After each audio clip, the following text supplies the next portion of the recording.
تھے۔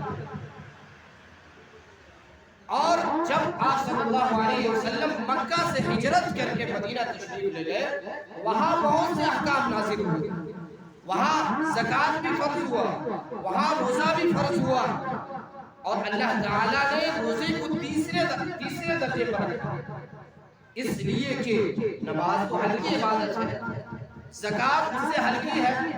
لیکن روزہ ایک ایسا مشکل ہے کہ انسان کے دل پر شاق گزرتا ہے،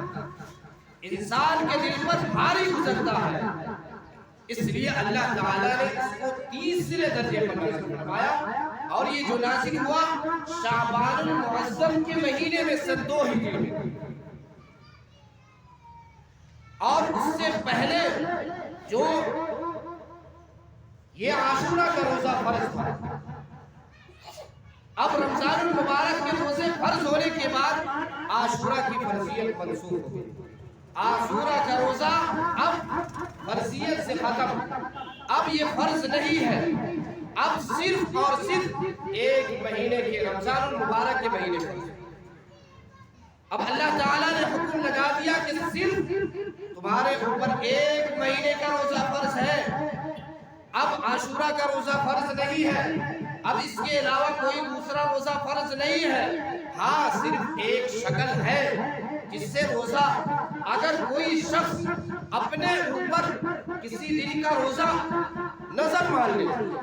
کہ ہم فلاں دن روزہ رکھیں گے، تو اب نظر ماننے کی وجہ سے وہ روزہ اس کے اوپر واجب ہو جاتا ہے، فرض ہو جاتا ہے، اب اسے رکھنا پڑے گا۔ یا کوئی ایگزام میں یہ مانتا ہے کہ اگر ہم ایگزام میں پاس ہو گئے، اچھا نمبر آیا، تو ہم 3 روزے رکھیں گے، ایک تو شکل یہ کہ کوئی دن متعین نہیں، صرف کہا کہ 3 روزے رکھیں گے، تو اب پورے سال میں جس دن چاہے روزہ رکھ سکتا ہے، لیکن اگر وہی شخص نے دن بھی متعین کر دیا کہ ہم شنیچر اتوار سوموار رکھیں گے، اور تاریخ بھی رکھ دیا کہ فلاں تاریخ میں، تو اب اس کو اسی دن میں رکھنا واجب ہے۔ تو یہ اپنے اوپر متعین کرنے کی وجہ سے ہمارے اوپر یہ روزہ فرض ہوا، اللہ کی طرف سے نہیں ہے، اللہ کی طرف سے صرف ایک مہینے کا روزہ فرض ہوا۔ اب اللہ تعالیٰ نے یہ حکم نازل فرما دیا، تو اس دور میں ابھی شروع اسلام تھا، اب نئے اسلام میں داخل ہوئے تھے، تو اللہ نے یہ بھی حکم لگایا کہ اگر عادت نہ ہونے کی وجہ سے، مسلسل ایک مہینہ روزہ رکھنا مشکل ہونے کی وجہ سے اگر نہیں رکھ سکتا، تو اس کے لیے یہ سہولت دی گئی کہ جو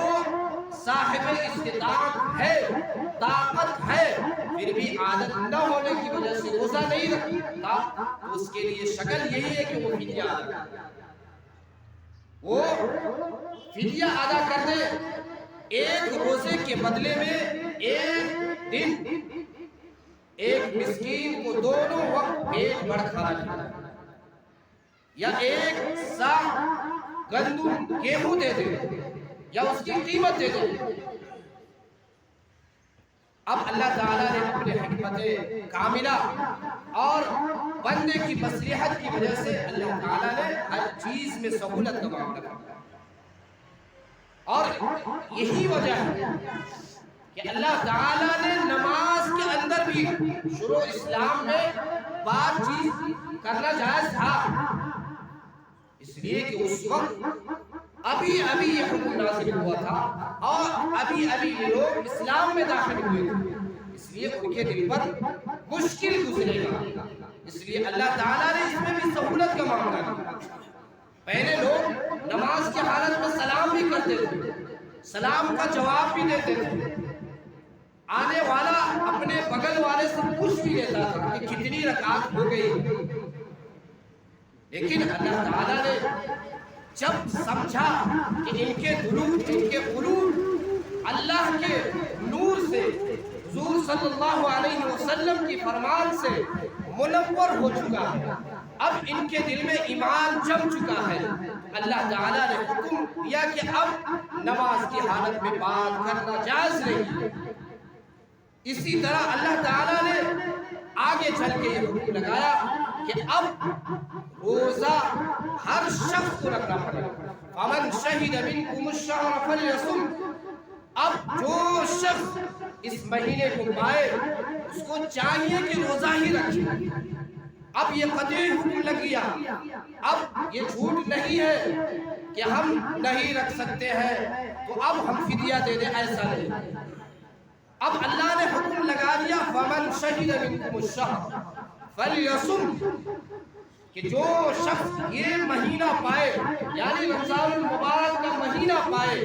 اس کو چاہیے کہ روزہ ہی رکھے. اب افطار کرنے کی اجازت ہے. اب اس کو ہر حال میں روزہ رکھنا پڑے گا. ہاں اگر شرعی عذر ہے یا بیمار ہے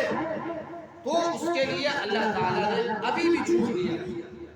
کہ دوسرے دنوں میں قضا کرنا، لیکن شرعی عذر ہونا چاہیے. یہ نہیں بہانہ میں روزہ چھوڑ دیا، یہ نہیں ہے شرعی عذر. جو شریعت میں عذر مانا جائے وہ عذر ہونا چاہیے، تب جا کر آپ افطار کر سکتے ہیں. ورنہ افطار کی اب قطعی حکم نازل ہو گیا کہ اب کوئی روزہ ہی رکھے، اب افطار کرنے کی گنجائش نہیں. اب تیسری بات کہ روزے کی حیثیت کیا ہے. اسلام میں یہ روزہ جو فرض ہے اس کی حیثیت کیا ہے؟ تو اللہ تعالیٰ نے ہمارے اوپر یہ روزہ فرض کیا ہے. ہر مسلمان عاقل بالغ مرد عورت سب کے اوپر روزہ فرض ہے. اب روزے سے کوئی نہیں بچ سکتا. اس کے اگر بالغ ہے